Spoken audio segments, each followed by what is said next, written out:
Bonsoir et bienvenue dans les aventuriers de l'étrange. Les capacités de l'être humain sont étonnantes, vous le découvrez au fur et à mesure que vous nous êtes fidèles de plus en plus d'ailleurs à cette émission et je vous en remercie. Vous le savez, l'être humain est parfois capable de voir l'avenir, on l'a vu hier avec notamment Yolande de Châtelet qui était mon invitée.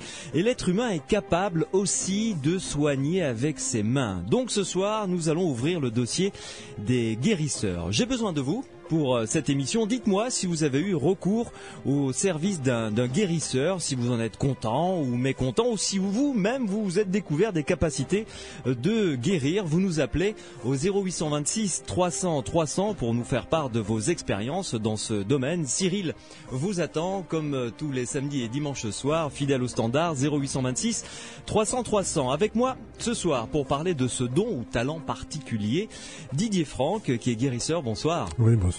Alors, vous êtes guérisseur du côté de Montauban et vous exercez depuis de nombreuses années. Combien à peu près, comme ça, à la bouche 32 ans que j'ai commencé à côtoyer un petit peu les malades. Ouais, 32 ans. Oui. Ah oui, ça fait quand même un sacré bout de chemin. Hein. Oui. Vous nous parlerez de ces expériences tout à l'heure. Alors pour élargir le débat, j'ai interviewé vendredi un scientifique. Vous allez donc découvrir cette interview tout à l'heure. Ce scientifique s'appelle Paul-Louis Rabeyron. Il est médecin des hôpitaux à Lyon. Il est psychiatre, donc docteur en médecine et ensuite psychiatre. Il est membre du comité directeur de l'Institut Métapsychique International, l'IMI, que vous commencez à connaître parce qu'on le cite souvent, cet institut, dans les aventuriers de l'étrange. Et il a une maîtrise en biologie humaine. Alors, il nous dira ce qu'il pense de cette capacité particulière que certains ont, que vous avez, Didier Franck, de soigner vos semblables à travers les études qu'il a menées. Et puis, je vous en ai parlé hier soir, je vais vous proposer ce soir de participer à une expérience. Donc, avant de vous dire exactement ce en quoi va consister cette expérience, un petit bout d'histoire. Il y a plusieurs années de cela, une dame âgée m'a envoyé une lettre dans laquelle elle me disait qu'elle avait, dans sa famille, depuis très longtemps, un secret pour passer le feu. Vous savez, une phrase, c'est une prière en l'occurrence, que l'on récite mentalement, sans la dire évidemment, puisque c'est un secret. En apposant la main, il y a un petit geste à faire, et parfois... Eh bien voilà, ce soir, je vous propose de vous la transmettre à vous qui nous écoutez. Je vous propose donc cette expérience. Vous nous écrivez, les aventuriers de l'étrange, Sud Radio, 4 place Alphonse Jourdain, 31 071 Toulouse CEDEX. Dans l'enveloppe, vous mettez une autre enveloppe avec votre nom, votre adresse, une enveloppe timbrée pour que je puisse vous renvoyer ce secret. Ça ne coûte rien, hein, évidemment, c'est totalement gratuit. Je vous enverrai ce secret donc par retour de courrier. Et puis lorsque l'occasion va se présenter, si quelqu'un autour de vous se brûle, eh bien, essayez ce secret et surtout, vous nous rappellerez après pour nous dire si ça a fonctionné ou pas, dans quelles conditions vous l'avez utilisé, ce secret.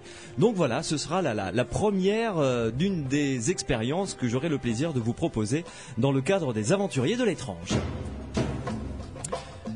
Les guérisseurs, donc, ce soir... Avec Didier Franck, qui est guérisseur, il nous l'a dit depuis une trentaine d'années dans la région de Montauban. Alors, première question, Didier Franck, comment vous êtes-vous aperçu un beau jour que vous aviez ce don de guérir ou ce talent? Tout à fait par hasard. C'était ma femme qui s'est brûlée, on était jeunes mariés. Elle s'était brûlée toute la main et moi je savais pas qu'est-ce qui lui était arrivé. Elle pleurait. Ouais. Donc j'ai pris sa main entre les deux miennes, mais sans savoir qu'elle était brûlée à cette main-là. D'accord. Et au bout d'une minute, je lui demandais pour quelle raison elle pleurait. Au bout d'une minute et demie, elle m'a dit voilà, j'ai plus mal. Alors j'ai demandé où. Elle m'a montré la main et entre mes doigts il y avait des cloques et en placement des doigts il n'y avait pas de cloques. Voilà. Ah, il y avait l'empreinte carrément de votre main sur la sienne, quoi. Oui, et pas de douleur, et plus de douleur. Et ça, vous ne l'aviez jamais expérimenté avant. Là, vous aviez quel âge à peu près grosso modo 24, 25 23 ans. Et avant ça, ça ne s'était jamais vraiment manifesté? Non, pas du tout. J'étais pas du tout familier avec cette profession. Je connaissais rien du tout à ce type de profession. Ouais. Je savais même pas quelles étaient les limites ou qu'est-ce que ça pouvait donner, qu'est-ce que ça pouvait ne pas donner. Ça faisait pas partie de votre vie, quoi. J'étais complètement naïf, quoi. Ouais. Et alors, quelle a été votre réaction? D'abord la vôtre et celle de votre épouse. On va dire, mais comment t'as fait? Non, ça m'a paru, relativement naturel. Donc j'ai pas eu peur. Je me suis pas trop posé de questions. Je me suis dit, tu soulages les brûlures. Bon, c'est relativement courant. Ouais. C'est plus tard, quelques mois plus tard, j'avais eu 2 ou 3 personnes dans la même journée qui s'étaient brûlées. Mm-hmm. Et le soir, ma femme me dit, j'ai un mal de gorge pas possible, je dois couver une angine. Et à ce moment-là, j'ai mis en rigolant, en chahutant, quoi. J'ai mis ma main au niveau de son cou, sans serrer. Non, il n'y avait pas d'héritage particulier. Non. Et alors du coup, au bout de 10 minutes, elle m'a dit, j'ai plus mal. Et alors là, c'est après qu'on a vu un film à la télé sur les extraterrestres. Et j'ai passé toute la nuit à me réveiller, moi qui dors comme un souk. Ouais. J'ai passé toute la nuit à me réveiller pour savoir qui j'étais, qu'est-ce que j'avais fait, qu'est-ce qui se passait. Enfin, je comprenais rien à rien. Ouais. Là, la grosse panique, quoi. Ah là, vraiment la panique. Là, la panique, oui. Pourquoi? Parce que j'étais plus moi, quoi. Hein. Ouais. J'étais en train de perdre mon identité d'avant, quoi. Hein. J'étais plus le même. Enfin, moi, apparemment, j'étais plus le même. Puisqu'il y avait cette forme d'accident qui venait me perturber dans ce que j'étais, quoi. Ouais. Et vous en avez parlé un peu autour de vous pour essayer d'avoir des réponses. Oui, mais bon, j'ai eu des réponses effectivement parce que je suis allé rencontrer d'autres guérisseurs qui m'ont dit il suffit d'essayer et puis ça doit marcher, mais c'est tout, rien, aucune réponse de concrète. Donc et après il a fallu que je fasse des essais. Mm-hmm. Et au niveau des essais, c'est très très très amusant parce que un vendredi soir, on sortait à l'époque à 6h le vendredi soir. Ouais. Et j'avais une collègue de boulot qui était enrhumée comme c'est pas possible, une grosse grippe, et le lendemain elle avait un mariage. Ouais. J'ai dit, si vous voulez, hier j'ai soulagé un mal de gorge à ma femme. Si vous voulez, je peux essayer de vous soulager au niveau de votre rhume, si vous voulez être en forme pour le mariage. On va voir ce que ça va donner. Ouais. Ah, m'a dit, avec plaisir. Ouais. Je me suis tellement concentré sur mais alors, vous avez fait quoi? Vous avez j'ai posé ma main sur son front. D'accord. Ouais. Je me suis tellement concentré qu'elle a eu mal à la tête de 6h du soir jusqu'à minuit. Tout le samedi pour le mariage, c'était la grosse fontaine. Bravo. Et le dimanche matin, alors que le mariage était terminé, ça y est, en pleine forme. Et le lundi, elle m'a dit le reste. D'accord, oui, ça ne devait pas être vraiment contente. Pas vraiment, non. Non, mais vous pensez, donc là, vous l'avez soigné. Autrement dit, vous avez accéléré. Ça a accéléré, a priori, le processus. Mais bon, au départ, si vous voulez, on pose les mains, on comprend rien à ce qui se passe. Bon, déjà, on n'est pas forcément familier avec les maladies. On ne sait pas ce que c'est qu'une maladie. D'une part, il y a ça. D'autre part, on n'est pas familier du tout sur le type de résultats qu'on peut obtenir. Ouais. Après, plus tard, quand l'expérience arrive, alors là, on se laisse aller à croire que finalement on est efficace et qu'on peut arriver à guérir des gens. Et un peu plus tard, après, on arrive à comprendre qu'on guérit personne. Ah bon? Bah oui. C'est les personnes elles-mêmes qui profitent de cette rencontre-là pour pouvoir régler son propre problème de maladie, quoi. Ouais. Mais attendez, vous avez quand même un talent de guérisseur. Là, le coup de la main, de la brûlure, etc. Vous avez eu une action visiblement sur l'organe. Oui, mais plus ça va, plus j'ai tendance à penser que finalement la manière dont on exerce à ce moment-là, c'est l'optimisation de tous les sens. C'est-à-dire que on a tous des sens, que ce soit l'ouïe, l'odorat, le toucher, etc., etc. Ouais. Donc si on optimise tous ces sens-là, vous, quand vous sentez quelqu'un, que vous le touchez, que vous le regardez, que vous l'entendez, on arrive grosso modo à faire une photographie de l'individu ou du problème à régler. Ouais. C'est une photo. Ouais. La différence, quand on optimise tous ces sens-là, le subtil mélange de l'optimisation de tous ces sens donne plutôt de l'échographie. C'est-à-dire que vous êtes en train de nous dire que quand quelqu'un rentre dans votre cabinet, vient vous voir pour une maladie X ou Y, vous avez de suite, en lui posant les mains, vous avez sa radiographie, quoi. Vous avez C'est plutôt une échographie. Radiographie, je sais pas, parce que une radio, c'est une photo. Une échographie, c'est un vivant, écho. Ça bouge, ouais, c'est d'accord. un écho, quoi. D'accord, ça donne vraiment un écho. Une résonance, on va dire. Ouais. Alors, à la différence que le médecin, lui, rencontre un malade avec sa maladie. Ouais. Et nous, on rencontre plutôt une personne qui se plaint de maladie, quoi. Ouais. Autrement dit, vous avez la globalité, quoi. Vous avez tout en même temps. On a tout en même temps, ce qui veut dire aussi que on n'a pas forcément les mêmes points de repère par rapport à la maladie que peuvent avoir un médecin, un kiné, un ostéopathe. Ouais. Parce que si vous avez un genou douloureux et qu'il soit gonflé, que vous ne puissiez pas faire bouger l'articulation. Mais l'ostéopathe, le kiné, le rhumato, à la limite, il va s'occuper du genou, alors que moi je touche pas du tout le genou. Ce que je vois, c'est plutôt le déséquilibre qu'il y a sur l'ensemble global du squelette. Ouais. Mais comment vous le ressentez ça en vous? C'est ça qui est étonnant. Finalement, cette capacité est assez particulière. Non, mais c'est pas. On le ressent. Oui, on le sent, mais c'est pas verbalisé, c'est pas verbalisable, c'est du virtuel, là. C'est pratiquement du virtuel, quoi. On sait qu'il y a ce déséquilibre-là, mais on le sait. Pourquoi, comment, on ne sait pas. Ça, oui. Mais ça peu importe. Ah oui, ça vous interroge pas, vous dire, mais par exemple, moi, je suis infoutu de guérir quoi que ce soit. Enfin, j'ai essayé, mettre les mains, machin, ça. C'est pas sûr, parce que quand vous rencontrez quelqu'un qui est triste, vous lui faites du bien. Oui, mais ça, c'est pas pareil. C'est pas pareil. C'est bien le début d'une rencontre. Ouais. Nous, quand on rencontre un malade, une personne qui se dit être malade, c'est quelqu'un qui est seul, qui est isolé avec sa maladie. Ouais. Donc c'est quelqu'un que l'on rencontre puis qui tout d'un coup ne se retrouve plus seul. Donc c'est aussi quelqu'un qui finalement a besoin qu'on lui tende la main. C'est quelqu'un qui a besoin qu'on essaye de comprendre peut-être quelque chose à son problème. Ouais. Et après, elle s'auto-guérit. Elle s'auto-guérit. Je pense, moi, si vous voulez, plus ça va, plus je pense que on ne peut pas prétendre guérir qui que ce soit. Ouais. Mais que tout simplement, la personne a besoin d'un coup de main, elle a besoin qu'on lui tende la main, elle a besoin qu'on l'écoute, qu'on l'entende, peu importe quoi. Et ça lui permet, elle, de régler son propre problème, puisque sa maladie, c'est elle qui se l'est déclenchée. Ouais. Dans tous les cas.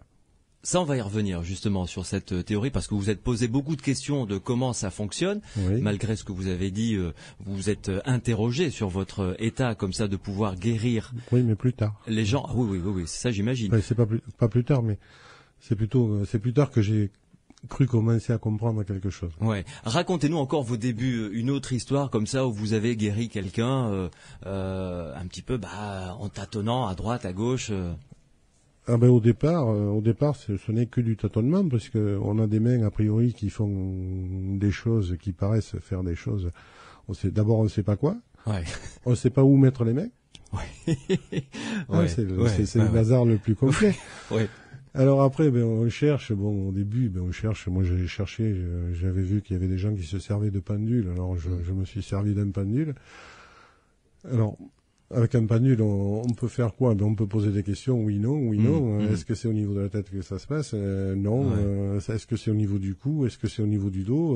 Oui. Etc. Ouais. Donc là, on peut approcher et avoir quelques réponses qui ne sont pas forcément les bonnes, mais peu importe. Ça permet de rentrer dans une démarche. Ouais. Donc au départ, on comprend rien à rien.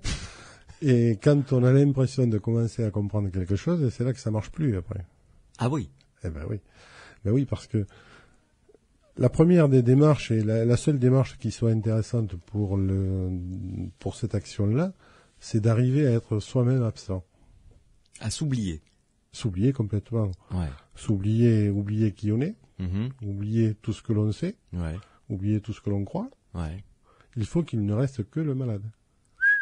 C'est une véritable ascèse, ça. C'est pas évident, ça. C'est la condition pour entrer pleinement dans la démarche. Ouais.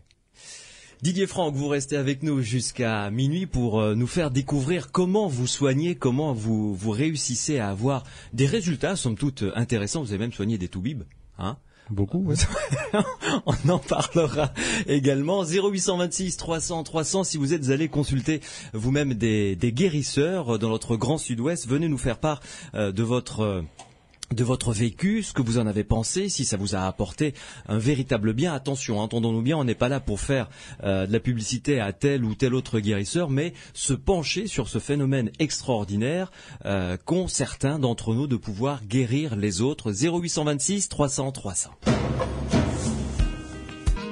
Marc Lavoine, tu m'as renversé dans les aventuriers de l'étrange. Jusqu'à minuit, nous parlons des guérisseurs, ces gens qui ont des propriétés tout à fait étonnantes, la capacité de guérir certains et certaines d'entre nous, juste en posant comme ça les mains. Notre invité est Didier Franck, il est guérisseur, et il est avec nous pour répondre à toutes les questions que vous voudrez bien lui poser.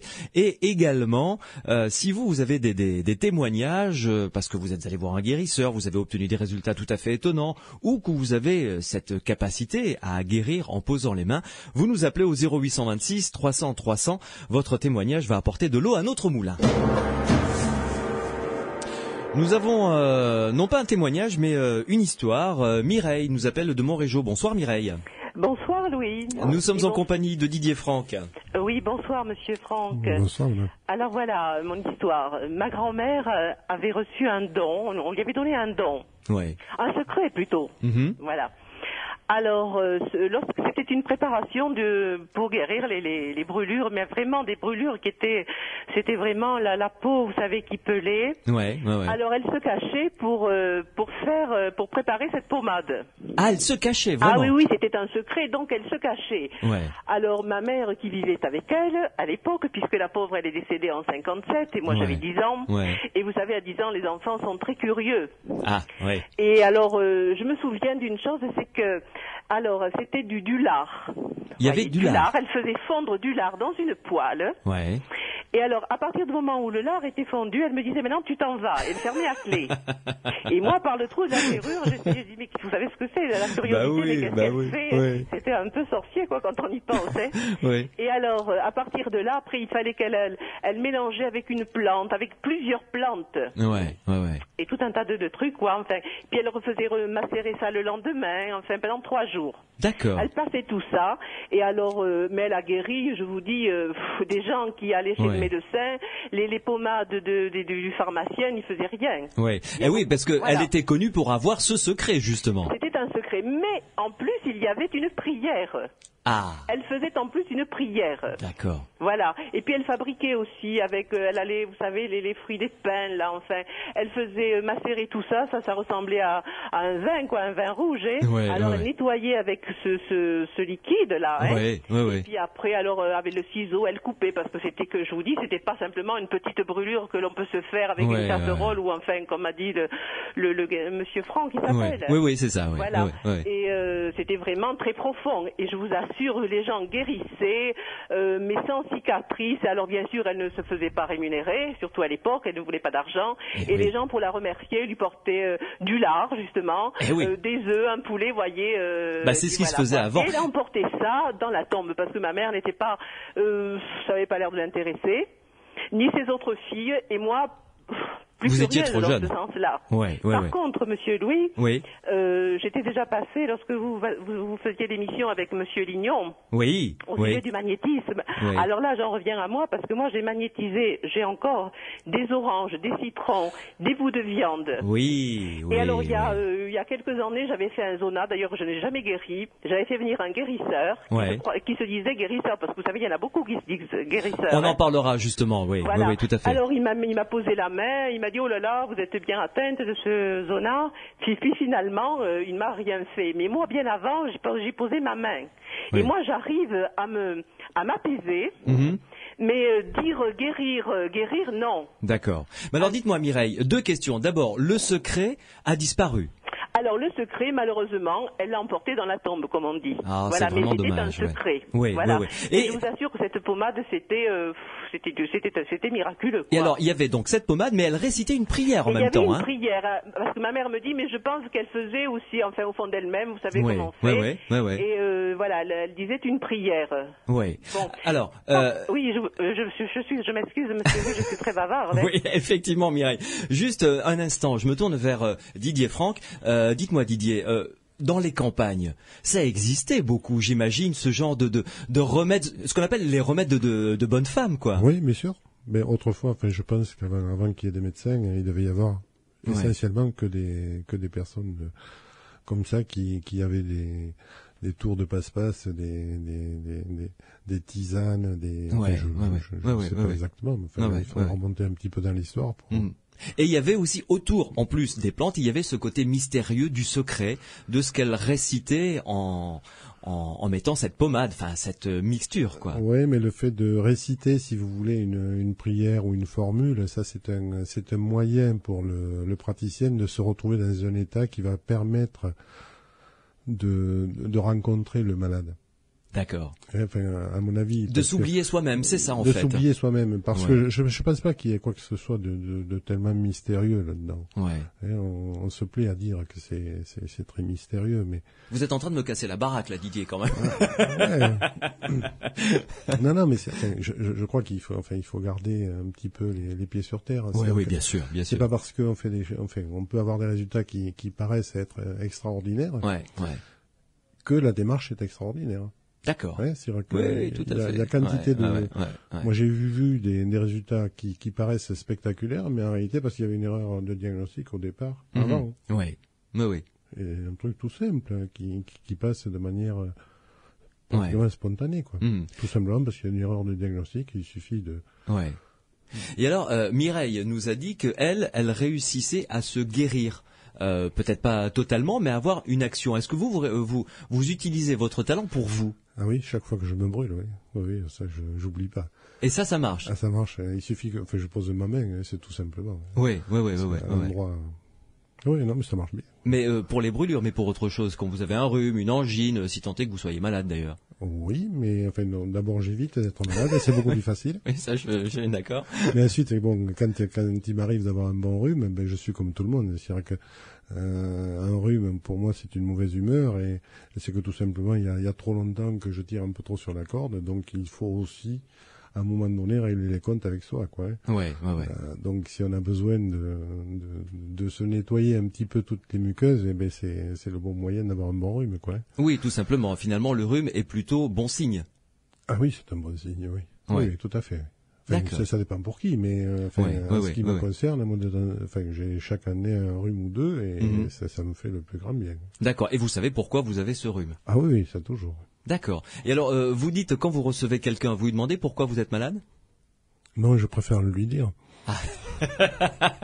C'est là où réside évidemment la force. Didier Franck, vous restez avec nous, continuez à nous appeler comme l'a fait Mireille, 0826 300 300. Vous nous appelez pour nous faire part de si vous avez une capacité pour guérir, venez nous le dire. Je le rappelle encore, il est hors de question de faire de la publicité pour qui que ce soit, mais de parler de ce phénomène qui est quand même tout à fait étonnant. 0826 300 300 pour nous raconter comment vous guérissez, comment vous le vivez vous, comment vous le ressentez, et si vous êtes allé voir en revanche un guérisseur et que vous avez eu, vous en êtes content ou mécontent, parce qu'il existe quand même pas mal d'escrocs dans ce domaine. Didier Franck, je suppose que il faut se méfier, hein, c'est comme dans la voyance. Hein. Mais d'une part, il y a des escrocs, c'est sûr, mais en plus même des gens très sérieux qui peuvent se tromper à un moment donné. Oui. Enfin, moi le premier. Oui, il y a ça en plus, oui. Enfin, il y a tout à prendre en compte. Hein, d'accord. 0826 300 300, vous nous appelez dans quelques minutes. On va avoir justement Paul-Louis Rabeyron avec nous entre guillemets, puisque je l'ai interviewé vendredi. Vous allez écouter son analyse concernant les guérisseurs qui est tout à fait intéressante.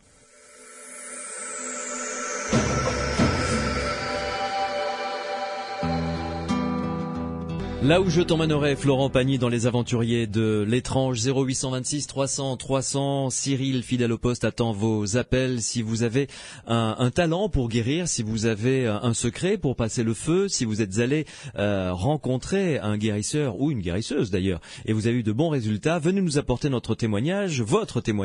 Didier Franck est en notre compagnie pour également répondre à vos questions. 0826 300 300. Il est l'heure de retrouver Paul-Louis Rabeyron. Paul-Louis Rabeyron, bonsoir. Bonsoir. Merci de nous rejoindre dans les Aventuriers de l'étrange. Alors, je vous présente, vous êtes médecin psychiatre des hôpitaux, c'est-à-dire que vous avez un doctorat en médecine et que vous êtes psychiatre. Vous travaillez à Lyon. Vous avez également un cours que vous donnez dans une faculté catholique de Lyon, la faculté catholique de Lyon. C'est l'Université catholique de Lyon. L'Université catholique de Lyon. Exact, oui. Voilà, c'est un UV dont le titre exact est... Alors, vous voulez que je vous le dise? Oui, allez-y. Donc, c'est sciences, Oui. au pluriel, j'y tiens, Mm. société et phénomènes dits paranormaux. Voilà. C'est une UV donc de 24 heures, qui dure 24 heures, pas bien sûr en une seule journée, J'imagine. puisqu'elle nous occupe du mois d'octobre au mois de janvier. Mhm. Elle est ouverte à l'ensemble des étudiants de la Catho, premier cycle, deuxième cycle, dans différentes filières, aussi bien sciences humaines que sciences exactes, école d'ingénieurs, etc. Mhm. Et elle est également ouverte aux auditeurs libres. Voilà. Et vous êtes également membre du comité directeur de l'IMI, l'Institut Métapsychique International, qui est basé à Paris. Exactement. Alors, ensemble, vous le savez, nous parlons des guérisseurs. Ce soir, un sujet sur lequel vous êtes largement penché. Alors, d'abord, première question, qu'est-ce qui vous a amené à vous intéresser à un sujet comme les guérisseurs, vous qui êtes docteur en médecine d'un côté et psychiatre également? Alors bon, c'est un petit peu toute une histoire qui recoupe ma propre histoire médicale, on pourrait dire, donc sans vous raconter ma vie en détail, je peux peut-être vous donner quelques éléments là-dessus, effectivement. Disons qu'à la fin de mes études médicales, plusieurs choses m'intéressaient. Je terminais à ce moment-là une maîtrise de biologie humaine qui pouvait me conduire vers la voie de la recherche. Je commençais à m'intéresser à la psychiatrie, à la psychanalyse, et je découvrais également le monde des médecines alternatives, notamment par le biais d'une formation en acupuncture. Ouais. Hein. Mhm. Donc tout ça s'est fait sur quelques années, finalement, juste à la fin de mes études médicales. Et ça m'a plongé dans pas mal d'abîmes de réflexion, hein, parce que je voyais dans les différents champs que je fréquentais des choses tout à fait intéressantes, et puis aussi un certain nombre de résistances de ces différentes écoles de pensée les unes par rapport aux autres. Donc ça m'a amené à une thèse en fait de médecine qui s'est intitulée idéologie médicale. Mhm. C'est une assez grosse thèse d'ailleurs en termes de Ouais. nombre de pages, et qui essayait de parcourir un petit peu le champ de tout ce qui existait en termes de théorie et de pratique médicale dans la France contemporaine de l'époque. C'était le début des années 80. Hein. Mhm. Ouais. Donc dans ce cadre-là, j'ai été conduit à rencontrer effectivement, à réfléchir autour des médecines alternatives d'une façon générale, et la question des guérisseurs et des magnétiseurs était déjà présente, je dirais, dans ce travail. Elle n'était pas centrale, elle était là au milieu de tas d'autres choses, puisque je parlais aussi bien de médecine scientifique tout à fait classique que de psychologie médicale, de psychanalyse ou Ouais. d'autres choses, d'homéopathie, Mm. voilà. Ouais. Et alors, lors de notre conversation pour la préparation de cette interview, vous avez évoqué ce que vous appelez dans votre jargon la biopsychokinèse. De quoi s'agit-il exactement? Alors, là, je suis obligé un peu de reprendre mon fil parce que tout est lié. À l'issue de ce travail de thèse, donc j'ai rencontré un professeur à Lyon d'ethnologie, un anthropologue, donc qui s'appelle François Laplantine, et qui est professeur à Lyon 2. Et donc ensemble, avec quelques autres collègues, on a travaillé autour d'un voyant lyonnais qui s'appelait Georges de Bellerive, qui a donné lieu à un ouvrage que peut-être plusieurs de vos auditeurs connaissent, qui s'appelle Un voyant dans la ville. Oui. Donc ça m'a plongé, ça, si vous voulez, dans le monde parapsychologique au sens large du terme français, même si l'approche était une approche qu'on pourrait qualifier à la fois d'anthropologique et une réflexion épistémologique sur la science en général et la science par rapport à ces phénomènes notamment.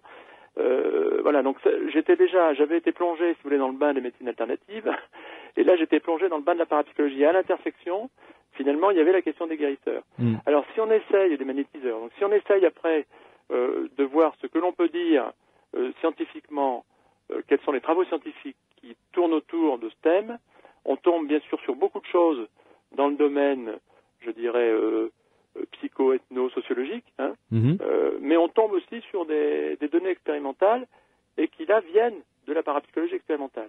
Ouais. Et donc je reviens à votre question précédente, la bio-PK, donc la biopsychokinèse, définit finalement la possibilité de l'action d'un esprit sur un autre corps ou sur un matériel biologique, d'où le bio, biopsychokinèse se définissant classiquement comme l'influence de l'esprit sur la matière. Hein. Donc la matière concernée, quand on parle de biopsychokinèse, donc c'est un matériel, comme on le dit en recherche, un matériel biologique. Mmh. Alors, vous, qu'avez-vous fait dans ce cadre-là? Qu'avez-vous découvert parce que vous êtes plongé vraiment dans la lecture de ce qui existait. Est-ce qu'il y a eu des expérimentations franchement étonnantes, c'est-à-dire des guérisseurs que l'on a convoqués et qu'on a dit, voyons ce que vous savez faire, faites-le et on voit ce que ça donne. Alors, personnellement, j'ai pas directement travaillé, comme vous le dites, mais mes connaissances sont plus issues de lecture, donc c'est une approche théorique qui était la mienne, même si j'ai eu l'occasion de discuter avec quelques guérisseurs, d'en rencontrer, et puis de parler surtout avec des personnes qui en ont consulté, parce que beaucoup de gens consultent finalement les guérisseurs, les magnétiseurs, et ils hésitent un peu à en parler.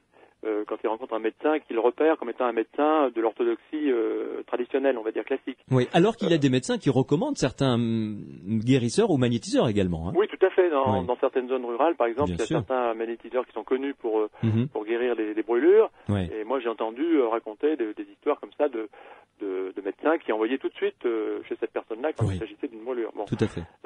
Alors, du coup, c'est vrai que les gens ne font pas de confidence spontanée, je dirais. Donc, suivant certaines pathologies, quand on a un peu l'habitude, on peut amener les gens en toute confiance à se confier. Et pas mal témoignent de ce type de démarche. Donc, j'ai entendu un certain nombre de choses directement. Par contre, au niveau travail directement expérimental, j'ai peu de recul. Là, au niveau de l'IMI, on est sur un projet qui s'appelle le PsyDiag, qui serait un projet de diagnostic à distance, puisque certains magnétiseurs prétendent pouvoir avoir cette compétence. Donc on est au stade de pré-test, qui pour le moment, je ne vous le cacherai pas, sont pas très concluants, mais on a quand même assez peu de recul. Par contre, oui, j'ai pas mal lu sur la question, et là, quand on se tourne vers les deux types de littérature que j'évoquais tout à l'heure, que ce soit la littérature des ethnologues, par exemple, ou des parapsychologues, on trouve pas mal de choses. C'est-à-dire qu'on trouve le fait que indiscutablement, il y a un effet. C'est-à-dire qu'indiscutablement, le fait de faire la démarche, d'aller voir un thérapeute parallèle, procure très souvent la guérison, l'amélioration chez plein de gens. Bon, ça ne fait pas la preuve définitive de l'efficacité spécifique. Bon, mais en tout cas, ça commence à mettre une certaine puce à l'oreille, je dirais. Mais enfin, il va falloir qu'on évoque aussi ensemble l'effet placebo également, savoir où est-ce qu'il s'arrête, s'il y en a, ce qu'on en pense évidemment. Alors, je termine sur l'autre type de travaux, qui sont effectivement les travaux expérimentaux. Donc là, ça rejoint la question de l'évaluation thérapeutique en médecine, et notamment l'effet placebo sur lequel on reviendra peut-être après, qui est effectivement un monde assez complexe en soi. Mais je peux vous donner peut-être quelques petits exemples qui sont assez parlants. Il y a des études qui ont été faites aux États-Unis, au Canada, sur la tentative de mettre en évidence donc l'effet de biopsychokinèse sur des plantes ou des animaux, par exemple. Donc sur des animaux, je pense à une expérience qui avait été réalisée par un chercheur, un universitaire canadien qui s'appelle Bernard Grad, qui donc avait fait des petites incisions sur un certain nombre de souris, et donc il avait séparé les souris en deux groupes, suivant les études classiques randomisées, et le magnétiseur se concentrait sur un groupe de souris, et sur l'autre groupe, il y avait personne qui essayait d'avoir une action. Par contre, on veillait à ce qu'elles reçoivent la même quantité d'énergie, je dirais, liée à la chaleur des mains du magnétiseur, de manière à ce qu'on soit vraiment dans des conditions similaires. Bon. Et là, les résultats étaient assez significatifs en faveur de l'effet du guérisseur. Même chose avec des graines ou des plantes dont on observe la croissance, avec deux groupes. Un groupe qui reçoit soit l'action directe des mains du magnétiseur, soit de l'eau magnétisée, et un autre groupe qui ne reçoit rien. Et là aussi, on arrive à des choses assez significatives. Chez l'humain, finalement, là où c'est le plus troublant, c'est quand on peut jouer sur un matériel biologique. Donc ça a été le cas dans une étude qui cherchait à avoir une action sur le taux d'hémoglobine chez des patients qui étaient en baisse. Et donc là aussi sur un certain nombre de sujets, en l'occurrence l'occurrence, je crois que c'était une petite cinquantaine de sujets souffrant de diverses maladies, qui avaient été traités par Oscar Estebani, qui était un guérisseur hongrois assez connu, et puis d'autres patients qui constituaient un groupe témoin. Et là aussi, les résultats reviennent significatifs. On est tout à fait dans des travaux statistiques classiques. Ils reviennent probants, c'est-à-dire le groupe sur lequel le magnétiseur s'est concentré a un taux d'hémoglobine qui monte par rapport à l'autre. Alors là, on a pratiquement, même si on peut discuter, même je dirais dans ce qu'on appelle l'effet expérimentateur, on peut discuter plein de choses, mais y compris des effets placebo complexes, même chez l'animal, je crois que là c'est pas un argument complètement définitif, mais comme je le disais, ça met quand même une certaine puce à l'oreille. Par contre, dès qu'on est chez l'être humain et qu'on essaye d'évaluer quelque chose qui est de l'ordre de la guérison, ça pose pas mal de problèmes méthodologiques. On va pas rentrer dans les détails ce soir. Mais là, c'est plus compliqué. Voilà, c'est plus compliqué parce que il y a la subjectivité qui intervient, donc c'est déjà compliqué au plan psychologique. Et de toute façon, ce que je peux vous dire sans trop de grand risque de me tromper, c'est que dans toute guérison de ce type, il y a des facteurs psychologiques qui sont très importants. Évidemment. Pour la bonne raison que ça, c'est présent dans toute thérapie, y compris la thérapie la plus classique. Oui, tout à fait. Mais alors, dites-moi, Paul-Louis Rabeyron, quand même, vous nous avez cité 3 types d'expériences là. Une sur les plantes, une autre sur les animaux et une autre sur l'humain. Bon, en ce qui concerne les plantes, on ne peut pas les suspecter de pouvoir produire, enfin recevoir ou vivre un effet placebo. Non, on peut simplement penser que dans la méthode, si vous voulez employer, il peut y avoir des biais. Donc, ce qui permet d'éliminer ces biais, c'est que le fait que d'autres équipes finalement refassent le même type d'expérimentation. Alors là, on retombe sur l'éternel problème des travaux de parapsychologie expérimentale, où parfois ça marche, parfois ça ne marche pas, avec des études statistiques qui peuvent être très étonnantes et très significatives, et d'autres fois qu'ils sont moins. Bon, là, ça nous amènerait à déborder un peu du cadre du thème de ce soir et à parler de l'expérimentation en parapsychologie. Bon, j'ai un peu fait le tour de la question et comme d'autres collègues à l'IMI, je crois qu'il y a des choses qui sont excessivement troublantes, mais effectivement, on n'est pas dans du reproductible pur. Si vous voulez, Donc, par exemple, dans les plantes, on pourrait toujours suspecter que une des personnes qui participe à l'expérience peut-être traite un petit peu moins bien, si vous voulez, les plantes qui ne sont pas magnétisées. On peut toujours faire ce genre de suspicion. Oui, tout à fait. Oui, effectivement. Mais alors là, donc, dans ces différents cas de figure que vous nous avez présentés, on ne peut pas faire l'économie de l'hypothèse de l'action d'un homme donc sur quelque chose de biologique, que ce soit plante, animal ou humain. Oui, surtout que dans ça au moins c'est un fait. Ça. Oui, surtout dans voilà, comme vous le dites très bien, on peut pas faire l'économie de cette hypothèse comme une hypothèse à prendre en compte sérieusement. Voilà. D'autant plus qu'il y a un autre élément qui va dans ce sens-là, c'est que quand même les résultats, parmi les résultats les plus forts, on va dire statistiquement, comme par hasard, ils étaient obtenus avec quand même des guérisseurs qui étaient très réputés, qui étaient considérés comme des gens très efficaces, qui avaient une grosse clientèle, qui avaient une grosse aura, etc. Donc si on prend un guérisseur lambda ou le commun des mortels, on a l'impression de voir, si vous voulez, une baisse, un petit peu comme si on organisait une épreuve sportive avec quelqu'un qui est champion du monde et puis le commun des mortels. On sait tous faire du vélo, mais on s'appelle pas tous Eddy Merckx ou Virenque. Avec ou sans piqûre d'ailleurs. Très bien. Paul-Louis Rabeyron, on fait une pause et on se retrouve tout de suite après parce que j'ai encore 2-3 questions à vous poser concernant cette étude, concernant le fait qu'un être humain puisse avoir une influence sur la guérison, sur le mal que vit un autre être humain. À tout de suite. À tout de suite.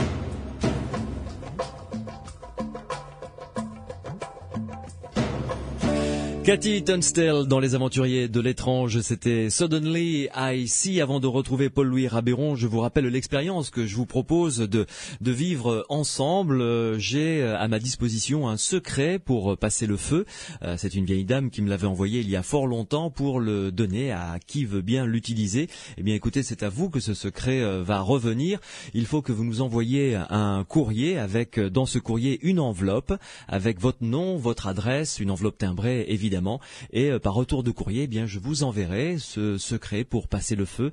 À vous de l'utiliser à un moment ou à un autre quand quelqu'un se brûlera autour de vous. Et en revanche, ce que je vous demande en échange de ce secret que je vous enverrai, c'est de nous rappeler pour nous dire si ça a fonctionné ou pas, dans quelles conditions vous l'avez utilisé. Donc vous nous envoyez un courrier adressé aux Aventuriers de l'étrange, Sud Radio, 4 place Alphonse Jourdain, 31 071 Toulouse CEDEX. Et ensuite, très rapidement, on vous enverra ce secret pour passer le feu. Mais attention, faites gaffe, allez pas brûler quelqu'un exprès pour voir si ça marche quand même, soyons sérieux. Donc voilà, vous recevrez ce secret, si vous voulez le recevoir, charge à vous de l'utiliser et surtout de nous dire si ça a fonctionné. Nous retrouvons Paul-Louis Rabeyron, je vous le rappelle, il est avec nous, il est à Lyon, il est membre du comité directeur de l'IMI, il est médecin psychiatre des hôpitaux à Lyon et à l'Université catholique de Lyon, il assure un UV, une unité de valeur, ceux qui ont fait la fac savent ce que c'est, qui s'intitule Science au pluriel, Société et phénomènes dits paranormaux. Paul-Louis Rabeyron, on s'en était arrêté, on avait évoqué l'effet placebo. Oui, très rapidement. Voilà, vous nous avez parlé donc des différentes expériences qui ont été menées avec une demi-conclusion, c'est-à-dire qu'on ne peut pas faire l'économie de cette hypothèse, à savoir quelqu'un peut avoir une influence, alors par quel biais, magnétique, énergétique, on ne sait pas quel mot on peut coller dessus, mais en tout cas, quelqu'un peut avoir une influence sur ce qui est biologique, que ce soit des petites souris, que ce soit des plantes, que ce soit l'être humain. Alors, l'effet placebo chez les guérisseurs, comment est-ce qu'on peut le calculer? Alors, on pourrait partir du terme d'influence. Ouais. Pour considérer que l'influence est là dans la vie en permanence, finalement. Hein. Oui. Alors, les hommes politiques essayent de nous influencer journellement, je dirais. Mais il n'y a pas que. Hein. Ça peut être un commercial. Et dans le milieu médical, psychologique, psychothérapique, l'influence est un élément déterminant, finalement. Oui, hein. oui. On sait bien que quand on n'est pas bien, on a quelque chose, on va voir le médecin, on franchit la porte, ça va déjà un peu mieux. En général, quand on en sort... on a 80% du mal qui est derrière nous, et puis après, le médicament ou le temps qui passe, bon. On sait aussi que dans les maladies graves, avoir un excellent moral est primordial pour avoir encore plus de chances de guérison. Tout à fait. Donc on est là, si vous voulez, dans quelque chose qui a été au fil du temps, finalement, appelé différemment. Hein. Ça rejoint la notion d'influence occulte, enfin dans les pratiques sorcières, des choses comme ça. Mais après, la science est arrivée. Effectivement, le terme consacré, c'est l'effet placebo, mais on parle aussi de suggestion. Les psychanalystes préfèrent parler de transfert. Les ethnologues comme Lévi-Strauss évoquent l'efficacité symbolique, etc. Donc tout le monde tourne autour un peu du même pot, je dirais, oui, tout à fait. Qui est finalement une façon plus ou moins savante de dire que quand deux personnes se rencontrent et que l'une est en demande et que l'autre se place du côté d'une possibilité d'action soignante, eh ben le soulagement, la réassurance, l'apaisement joue. Oui, mais ça peut être bon jusqu'à une certaine limite. Alors, ce que je voudrais dire, toujours pour rester sur ces généralités un peu psychologiques, avant d'aborder la spécificité des magnétiseurs et des guérisseurs, c'est que en plus, quand on se tourne vers quelqu'un qui est un peu hors cadre par rapport au cadre officiel, hein, donc c'est souvent, alors c'est peut-être pas n'importe qui fait la démarche en plus, mais c'est souvent porteur un peu d'un intérêt, d'un mystère supplémentaire et d'un espoir aussi peut-être un petit peu plus grand. Qui renforce encore, qui renforcerait l'effet placebo. Voilà, qui pourrait renforcer l'effet placebo. Bon. Alors, quand on dit effet placebo, on dit peut-être un mot qui cache notre ignorance, hein, mais qui est en même temps quelque chose de très palpable et de très quotidien pour chacun d'entre nous. Hein. Ce qui fait que, on est hors cadre, mais l'effet placebo, ça peut être la capacité à chacun à s'auto-guérir finalement. Alors exactement. C'est ça. Et c'est là que, tout à fait, vous êtes au cœur d'un des débats que l'effet placebo soulève, parce qu'il y en a plein, mais peut-être que le contact avec le soignant, j'emploie le terme de soignant parce que là, ça n'inclut pas que les guérisseurs, c'est vraiment tout thérapeute, finalement vient là pour arrive un moment qui va renforcer la possibilité de guérison chez la personne. Hein. Donc, certaines d'ailleurs, c'était Stanislas Grof, là, le psychiatre hongrois, qui parlait de guérisseur interne. Donc peut-être qu'on a tous en nous un guérisseur interne, c'est pas un petit homme dans l'homme. Hein, Allez savoir. Oui, tout à fait. Des processus complexes, hein, qui sont sans doute à l'interface de l'esprit et du corps, et qui se déclenchent plus ou moins, suivant les circonstances. Mais il y a quand même la possibilité d'une action du guérisseur ou du soignant sur la personne qui vient le voir. Alors, l'action du guérisseur, je pense qu'elle est, elle a son humus, si vous voulez, elle est ancrée comme toute action dans ce dont on vient de parler. Ouais.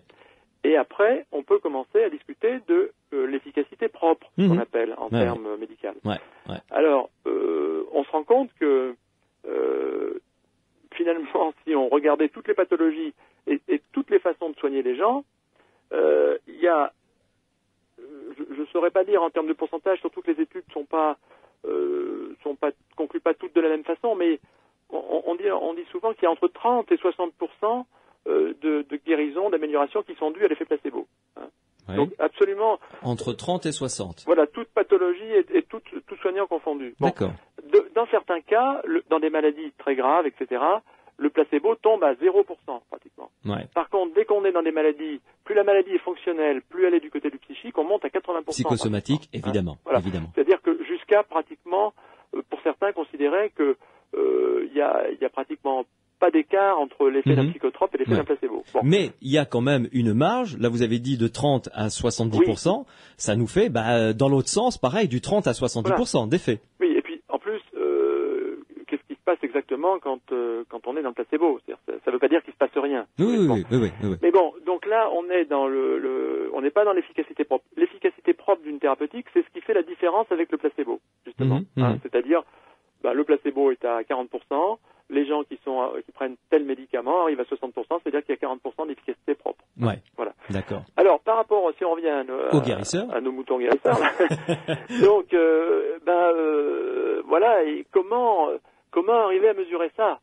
On peut suspecter qu'il y a donc bien sûr les éléments psychologiques qui jouent, tout ce qu'on a dit, mais on peut éventuellement suspecter, en suivant ce qu'on évoquait précédemment, qu'il y a une action à distance. Là, il y a une deuxième complexité en termes théoriques, c'est que ça peut être une action de psychokinèse, de biopsychokinèse, donc réellement une action de l'esprit sur la matière, qui est l'autre constituée par l'autre sujet, le patient. Ouais. Ça peut être une suggestion finalement qui va elle déclencher ensuite secondairement un processus psychosomatique interne à la personne, et ça peut être une induction télépathique. C'est-à-dire c'est-à-dire une action télépathique finalement du guérisseur qui ensuite déclenche l'action chez le sujet lui-même. Ouais, ce qui serait pas mal non plus, ça. Voilà, oui, c'est déjà un peu hors norme. Mais si vous voulez, à l'heure actuelle, c'est excessivement difficile de conclure. Ouais. Comme en plus dans la pratique quotidienne du guérisseur, tout ça est noyé dans le placebo, l'efficacité symbolique, le transfert, etc.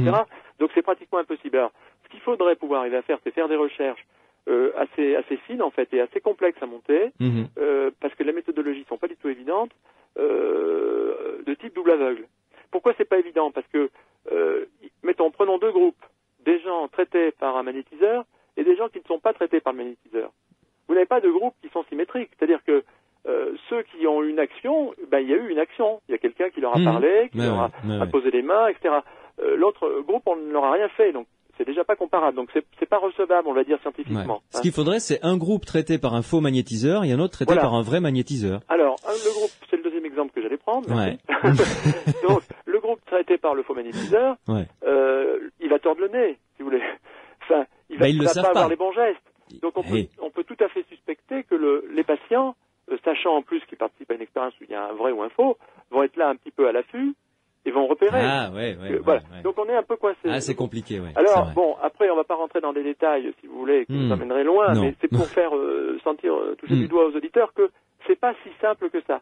C'est-à-dire qu'il y a un décalage énorme entre les témoignages qui sont convaincants, qui n'a pas dans sa famille ou dans ses amis quelqu'un qui dit j'avais un zonage, j'avais été brûlé, j'allais très mal, etc. J'ai vu telle personne, c'était extraordinaire, quasiment immédiat, et la rigueur qu'impose le laboratoire pour arriver à discriminer. Ouais. Donc la conclusion qu'on peut tirer, c'est que c'est quand même bien dommage, mais là ça ne concernerait pas que cette question-là, mais c'est quand même bien dommage qu'il puisse pas y avoir 1% ou je sais pas, même pas un millième des crédits de la recherche en France, par exemple, qui soit alloué au monde des médecines alternatives, au sens large. Hein. On prend du retard, hein, parce qu'aux États-Unis, il y a plusieurs organismes, y compris d'État, des universités, qui se sont orientés dans ce sens-là. Ouais. Bon, on restera sur cette conclusion malheureusement triste, mais remplie d'espoir parce que ça ne peut que aller mieux. Oui, il faut toujours être optimiste, sinon vous savez, on s'intéresse pas à ces questions. Hein. Merci beaucoup en tout cas Paul-Louis Rabeyron d'avoir passé ces quelques instants avec nous. Je vous souhaite une bonne fin de soirée et à bientôt j'espère dans les Aventuriers de l'étrange. Merci et puis bonne fin d'émission. Merci. À tous les auditeurs et à vous-même. Merci, au revoir. Au revoir.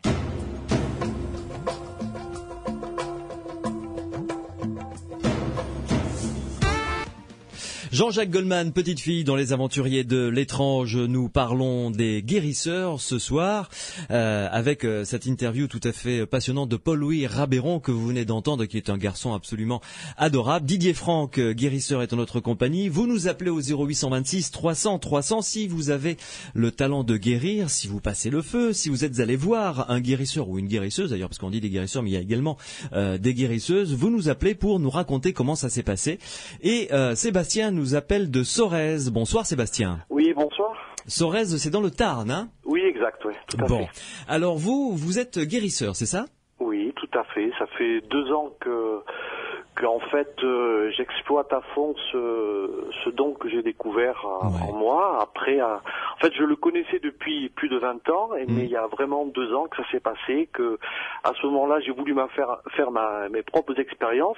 Ouais. C'est-à-dire, ayant constaté que des personnes avaient guéri du fait que j'avais imposé les mains sur elles, j'ai dit, ok, banco, j'ai le don de guérisseur, eh bien, on va voir. Alors, à ce moment-là, j'ai lancé l'appel, en fait, en quelque sorte, un peu autour de moi, et j'ai demandé à toutes les personnes qui avaient quelque chose, qui voulaient résoudre leurs problèmes, leurs maladies, que ce soit un problème d'eczéma, que ce soit un problème de douleur au niveau du dos, que ce soit enfin des tas de choses. Voilà, voir si vous y arriviez, quoi.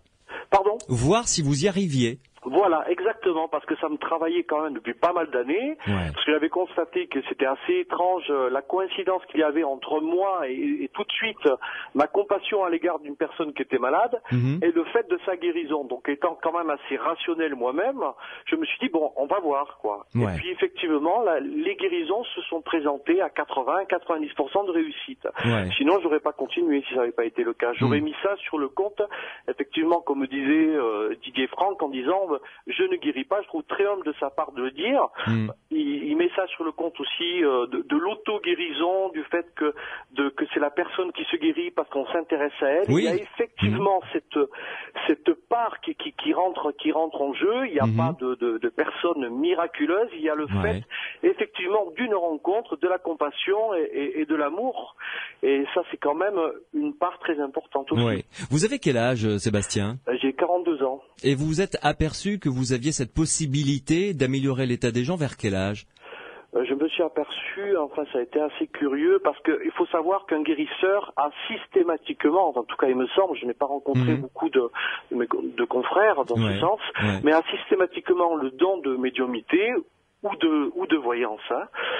Donc si vous voulez, moi je me suis retrouvé quand j'étais à l'armée devant un officier de réserve, donc j'étais chargé de recevoir l'épouse aux hôtels militaires dont j'avais en charge la réception. Donc là vous aviez quoi, 18-19 ans quoi. J'avais 18 ans. Et puis on m'a annoncé que cette dame qu'il fallait héberger, son époux, était atteint d'un cancer généralisé. Et je ne sais pas ce qui s'est passé à ce moment-là. Cette femme, après 24 heures, je lui ai dit, écoutez, madame, votre mari va pas mourir. J'ai pris conscience de la folie, en fait, de ce que j'étais en train de dire. Donc, parce que je peux vous assurer que nombre de guérisseurs interviennent, et vous le direz certainement, c'est qu'on se prend quand même pour des dingues, quoi. Parce qu'on est tout de suite en marge de la société. Et alors, on met ça à l'écart pendant très longtemps, histoire de voir un petit peu, et puis de s'équilibrer avec ça. Parce que ça nous foudroie autant que le regard de l'autre, les interrogations de l'autre. Parce que effectivement, cette profession est empreinte effectivement d'énormément de charlatanisme. Donc on se lance pas dans cette activité pour pouvoir se retrouver au banc de la société. Voilà, Voilà, donc si on le fait, c'est parce qu'il y a une nécessité absolue de le faire, parce qu'on a un réel besoin de le faire. Alors attendez, juste Sébastien, là, une petite parenthèse, je me tourne vers Didier Franck. Est-ce que vous ressentez cette nécessité de le faire, Didier ? Oui, à condition qu'on me le demande. Ouais. C'est-à-dire que si on ne me demande rien, je fais rien. Ouais. Ça passe obligatoirement par une demande de la part du Il faut qu'il y ait malade. qu'il y ait cette démarche du malade systématiquement de vouloir s'en sortir. Sinon, c'est pas possible d'agir. Non, pas de vouloir s'en sortir. Oui. Une demande comme quoi elle demande à ce qu'on intervienne, à ce que j'intervienne. D'accord. Okay. Si elle demande pas, j'interviens pas. D'accord. Jamais. Ouais. Très bien. Je crois que ça m'est jamais arrivé. Ouais. C'est le respect de l'individu. Moi, ce que j'avais envie d'intervenir à chaud, si vous permettez. Oui. Tout à l'heure, il y a pas mal de temps qui ont passé depuis. Oui. Comment dire moi, je travaille à distance aussi. Donc, j'ai fait cette expérience comme un scientifique. J'ai beaucoup étudié également la physique quantique et la radiesthésie. Et j'ai travaillé à distance sur des personnes qui n'étaient pas prévenues. Alors, attention, je précise qu'ils n'étaient pas prévenus parce qu'il s'agissait de cas extrêmement graves ou d'enfants, vous voyez. Donc, j'ai travaillé, effectivement, parce que ça ne se fait pas. En général, il faut toujours travailler avec le consentement de l'autre. On n'a pas le droit de s'immiscer dans la vie, d'intervenir dans la vie de quelqu'un sans son autorisation. Ça, c'est primordial. Ouais. Mais à ce moment-là, donc j'ai travaillé sur des personnes qui souffraient d'alcoolisme. On m'a crié au secours, on m'a dit est-ce que vous pouvez faire quelque chose? J'ai dit, moi je ne sais pas si je peux faire quelque chose, mais je vais faire ce qu'on m'a appris de faire. Parce qu'il y a aussi effectivement la notion du secret, bien qu'elle n'intervient pas toujours. Et effectivement, j'ai constaté pour une personne qui était alcoolique, 4 fois j'ai dû intervenir sur cette personne sur une année, parce qu'elle avait pas mal de rechutes, que dès lors que j'avais travaillé sur elle, le lendemain, elle arrêtait de boire. J'ai travaillé également pour faire remonter, par exemple, le taux de globules rouges dans le sang. Ça a fonctionné également. Les eczémas fonctionnent également, les verrues, tout ça. Donc, ça fonctionne effectivement, sans que forcément les personnes soient, en télépathie avec soi. Donc, il y a soit un phénomène d'onde, puisqu'il faut savoir quand même... Ça, on ne sait pas encore. Mais écoutez, moi je trouve quand même très extraordinaire encore de pouvoir entendre à la radio une voix qui se véhicule dans les airs, ou encore plus la télévision. Oui. Mais ça physiquement, on sait comment ça fonctionne effectivement. Mais c'est vrai que... On sait comment ça fonctionne parce qu'on a des théories là-dessus. Mais au départ, il y a un constat.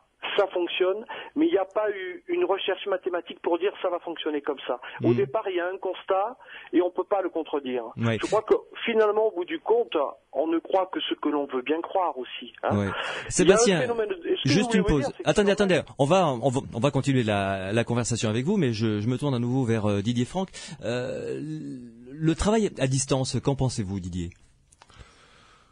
Mais dans certains cas, effectivement, quelqu'un qui a une migraine et qui passe un coup de fil, la migraine, sensiblement, un quart d'heure après, 20 minutes après, se calme. C'est vrai que ça marche. Alors, ça peut fonctionner. Oui. Pourquoi, comment, là, effectivement, comme... C'est pas de notre ressort, enfin, du moins, c'est pas... Peu importe comment ça marche. Ce qui compte, c'est que la personne y trouve son compte. Oui. Sébastien, je voulais vous poser une question. Est-ce que vous avez essayé de soigner des animaux ? J'ai soigné des animaux, oui, effectivement, ça fonctionne aussi. Il n'y a pas de doute là-dessus. On le ressent dans ses mains, vous savez... C'est-à-dire ça chauffe, ça fait quoi? Non, c'est pas tant sur le plan physique. Effectivement, on peut ressentir une énergie dans ses mains, mais c'est surtout qu'on a comme une communication, c'est de l'empathie, on a de l'amour, quoi. Et parce que sans amour, c'est difficile quand même d'avoir un effet aussi, je crois. Ça, c'est essentiel. C'est très personnel. Oui. Mais pour vous, c'est essentiel, quoi. C'est un moteur, vraiment. Cette compassion et cet amour vers l'autre. Ah oui, mais pour moi c'est un moteur, mais ça n'exclut pas le phénomène encore inexplicable sur le plan physique. Oui. Je pense qu'il y a le phénomène il y a le physique, le fait des ondes. Il faut quand même savoir, par exemple, les ondes conservent également la radiesthésie. La radiesthésie était enseignée aux officiers de l'armée jusqu'à la guerre de 14. Grâce à la radiesthésie, c'est-à-dire à un pendule, ils pouvaient détecter la présence de l'ennemi de l'autre côté des lignes ou la cache d'armes. Donc ça, nous sommes nous-mêmes des antennes. Donc si nous sommes des antennes, il y a des émetteurs, des récepteurs. Et donc, ça me me paraît assez logique. Après, il y a effectivement, peut-être c'est simplement aussi de l'ordre du fantasme, mais je pense que l'empathie, la compassion est quelque chose d'essentiel parce qu'il y a aussi une part spirituelle qui intervient à l'intérieur de tout ça. Voilà. Après, Didier, il faut respecter les croyances de chacun. Ah oui, ça évidemment, il est hors de question de dispenser après un discours, qu'il soit religieux, politique ou autre. Mais Didier Franck, je reviens vers vous. Que pensez-vous de cette histoire d'ondes comme ça, de mise en relation de l'un avec l'autre? Qu'en pensez-vous? Alors, moi, à mon niveau, je suis pas capable de dire, bon, ça existe ou ça existe pas. Mais bon, j'ai eu l'occasion de rencontrer certains physiciens comme Jean-Pierre Garel, par exemple, qui, pour lui, c'est une évidence. C'est une histoire on émet tous des ondes sous une certaine longueur, tout émet des ondes sous une certaine longueur. Et d'après Jean-Pierre Garel, c'est tout simplement comme une espèce de... Quand on a réussi à devenir totalement absent de ce que l'on est, de ce que l'on croit, de ce que l'on sait. À ce moment-là, on a comme une espèce de RDS qui permet de se mettre exactement sur la même longueur d'onde que le malade. Et dans ce cas-là, on a accès à la partie cachée du malade, enfin la partie cachée. Donc ça, pour moi, les ondes, c'est un moyen de rencontrer l'autre. C'est pas le moyen de guérir. C'est pas des ondes de guérisseuses.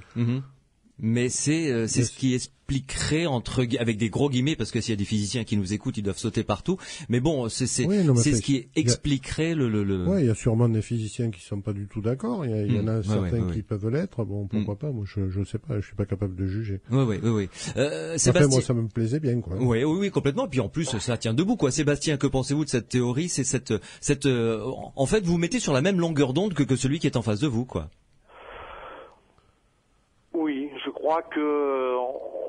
Mais même, comme je vous dis, moi, ce que je trouve quand même très étrange, c'est le fait d'avoir pu agir à distance sur des personnes qui n'étaient pas au courant que je travaillais sur elles, quoi. Donc, c'est là, j'en reviens à l'idée que nous sommes des émetteurs-récepteurs et nous recevons malgré nous, ou nous émettons malgré nous des ondes qui ont un effet. Tout à l'heure, nous avions un scientifique, pardonnez-moi, Paul-Louis Rabéron. Voilà, qui prenait pour exemple les politiciens qui ont un effet sur nous, le commercial qui a un effet sur nous. C'est vrai. Effectivement, si on prenait les choses à froid, que ce ne soit pas un être humain qui s'exprime, on aurait simplement des paroles et qui pourtant prononcées par un individu ou un autre n'auront pas le même effet. Ah, complètement, c'est vrai. Donc voilà. Merci beaucoup Sébastien en tout cas pour ce témoignage et puis bonne continuation dans votre métier de guérisseur. Mais je vous remercie beaucoup. Au revoir Sébastien. Vous restez avec nous Didier Franck parce que il va falloir qu'on aborde quand même le côté déontologie du métier, c'est-à-dire l'argent, combien est-ce qu'un guérisseur peut demander, comment il doit se comporter vis-à-vis de la personne en souffrance qui vient le voir et je compte sur vous pour nous faire part d'une ou deux expériences que vous avez vécues, nous raconter des cas auxquels vous avez été soumis où ça a bien fonctionné et peut-être un autre cas où là vous avez été comme on dit dans le jargon, totalement creux, c'est-à-dire vous avez rien pu faire parce que ça arrive aussi, ça arrive parce que soit on n'arrive pas tout simplement à rencontrer le malade, ça passe pas pour des raisons que l'on ignore. X raisons, D'une part, d'autre part, il y a le niveau d'avancement de la maladie. Qui fait que la maladie est arrivée à un niveau où c'est trop tard, où le malade ne peut pas arriver à inverser le processus. Ça, on ne peut pas tout guérir non plus. Non, bien sûr, de toute façon, tant qu'il y a des malades, ça veut dire que personne ne guérit tout le monde. C'est clair. 0826 300 300, venez nous rejoindre, participez avec nous comme l'a fait Sébastien de Sorèze au débat. Si vous êtes allé voir un guérisseur, si vous avez des possibilités de guérir les autres, venez nous faire part de votre expérience. 0826 300 300, les aventuriers de l'étrange continuent jusqu'à minuit.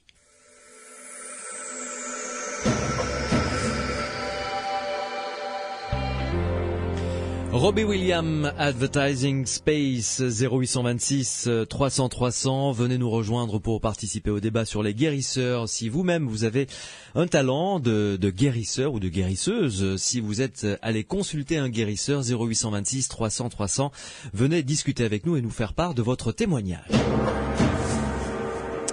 Patrick Doloron, bonsoir et bienvenue dans les Aventuriers de l'étrange. Oui, bonsoir. Patrick, juste avant que nous discutions et que vous nous parliez de votre témoignage, est-ce que vous voulez recevoir ce secret pour passer le feu, pour participer à l'expérience également? Oui, j'aurais bien envie, oui, mais bon, il faut, d'après ce que j'ai compris, il faut que je vous écrive. Écoutez, oui, vous allez vous nous envoyer une petite lettre et puis on vous le renverra. Mais surtout, si vous l'utilisez, vous le dites. Hein. D'accord, ok, pas de problème. Comme ça, vous nous direz si ça a fonctionné ou pas. Pas de problème. Alors Patrick, vous êtes allé voir un guérisseur. Oui, voilà, donc mon histoire est assez récente, ça date du mois dernier, enfin un mois et demi. Donc je traînais depuis quelque temps une douleur sur le devant de la jambe au niveau du tibia. Et donc cette douleur est devenue de plus en plus importante et insupportable. Donc je suis allé voir mon docteur, mon médecin traitant, qui a diagnostiqué une tendinite. Ah, ça c'est pénible. Donc qui dit tendinite dit repos. Et donc il m'a arrêté, il m'a fait un arrêt de travail de 2 ou 3 jours, et avec des anti-inflammatoires par voie orale et du repos et de la pommade.